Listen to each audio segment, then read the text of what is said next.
क्या आपको क्या आपको ऐसा कभी लगा है कि जो इंटरव्यूज़ होते हैं, जो नौकरियों के लिए हम अप्लाई करते हैं, उसमें हम काफ़ी बार काम जस्टिफ़ाई नहीं कर पाते, या फिर जो काम हमने किया है वो उसको दिखा नहीं पाते, बता नहीं पाते जो हमसे इंटरव्यू ले रहा है। और जो इंटरव्यू का प्रोसेस है वो ज़्यादातर कंपनियों में एक जैसा है, और उस वजह से शायद जो आपकी स्ट्रगल्स रही हैं, जिस तरह का काम आपने सीखा है, जो आपको जिस तरह से काम करना आता है और एक सिचुएशन में आप कैसे काम कर सकते हो, वो बहुत ही रेगुलेटेड तरीके से बयां हो पाता है। और जो आप बनाना चाहते हैं वो सही से जा नहीं पाता, और ज़्यादातर लोग इसीलिए रिजेक्ट होते हैं। भले ही उन्होंने बहुत अच्छा काम किया हो, पर जब सिलेक्शन की बात आती है तो शायद जिनके कॉलेजेस के नाम, जहाँ जो कॉलेज में, बड़े बड़े कॉलेज में जो लोग पढ़े हैं, उनको प्रेफरेंस ज़्यादा मिलती है। जिनके पास डिग्री नोन पॉपुलर कॉलेज की है, उनको ज़्यादा प्रेफरेंस मिलती है। और मुझे नहीं लगता ऐसा है कि जो काम एक IIM IIT के स्टूडेंट ने, विद्यार्थी ने किया हो, वो कोई और नहीं कर सकता। सबका अपना पोटेंशियल होता है। और मैं और शायद आप में से बहुत लोग इंटरव्यू के प्रोसेस से थोड़े से दुखी रहे हैं बहुत टाइम से, क्योंकि आप भी रिजेक्शन फेस कर रहे होंगे। तो आपको एक केस स्टडी बताता हूँ। ये हिडन पोटेंशियल बुक में एडम ग्रांट ने अपने बुक में लिखा है। एक थेरेपिस्ट हैं जिनका नाम है Gill winch. Gill winch clinical therapy से बहुत ज़्यादा अक चुके थे। उन्होंने कहा कि मुझे कुछ बड़ा करना है। उन्होंने एक चीज़ ऑब्ज़र्व करी थी कि जो डिसेबल्ड होते हैं, स्पेशली एबल्ड, डिसेबल्ड, उनके लिए बहुत मुश्किल होता है एक इंटरव्यू क्रैक करना, क्योंकि जो इंटरव्यू ले रहा है वो ऑलरेडी, अगर उसको पता हो कि आप कहाँ वीक हो, तो वो पहले ही आपकी तरफ कोई बहुत इंटरेस्ट उठाएगा नहीं, या फिर वो वीकनेस जानने की कोशिश करते हैं। हमेशा ही आप देखेंगे इंटरव्यू में आपसे आपकी वीकनेस जानने की कोशिश होगी। बहुत सारे ऐसे सवाल होते हैं जो पिन पॉइंटिंग पे चले जाते हैं। जो प्रोसेस स्टार्ट होता है, जी अपने बारे में कुछ बताइए, फिर वो सिचुएशन, टिपिकल अलग अलग टाइप की सिचुएशन दे देना, और ऐसे सवाल करना जिनका शायद कोई सही आंसर कभी हो ही नहीं सकता। जैसे कि अगले 5 साल में आप खुद को कहाँ देखते हो। आप कॉन्फिडेंटली बता सकते हो कि जी मैं यहाँ देखना चाहता हूँ, पर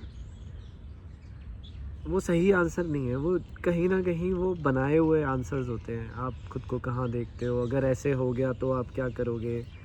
मुझे पता है कि वो ये देखना चाहते हैं आप कितना कॉन्फिडेंटली आंसर कर रहे हो, बट मुझे लगता है इंटरव्यू में हम लोग, जो वो इंटरव्यू ले रहा होता है, वो ज़्यादातर आपकी वीकनेस ढूंढ के कुछ करना चाहता होता है। प्लस मुझे लगता है जो इंटरव्यू ले रहा है वो खुद भी एक पर्टिकुलर माइंडसेट से बैठा होता है कि मुझे ये सब पता है, ये ऐसे सुन, अगर ये जवाब ऐसे नहीं आया तो फिर ये जवाब गलत है।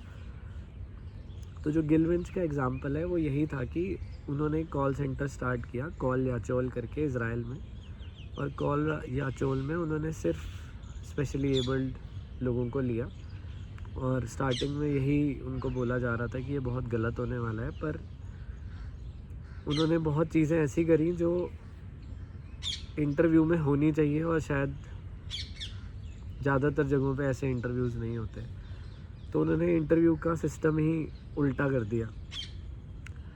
तो जब वहाँ पे इंटरव्यू आप देने जाते हो, वहाँ पे आपको सबसे पहले बैठाया जाता है, कॉफ़ी चाय पिलाई जाती है, आपको ऑफिस का टूर कराया जाता है, आपसे बात की जाती है। और जब इंटरव्यू स्टार्ट होता है तो आपसे सवाल tell me something about yourself से ना शुरू होकर आपके पैशंस के बारे में होता है। क्योंकि एक चीज़ आप नोटिस करना, जब आप अपने पैशंस के बारे में बात करते हो तो आपकी आंखें बड़ी बड़ी हो जाएंगी, क्योंकि जो चीज़ें आपको करनी पसंद है, अगर उसके बारे में बात की जाए, जैसे क्रिकेट खेलना, या कोई वीडियो गेम खेलना, या इंटरनेट करना, कुछ भी, मोटरसाइकिल करना, तो आप जब उन चीज़ों के बारे में बात करोगे तो आपकी आंखें बड़ी हो जाएंगी।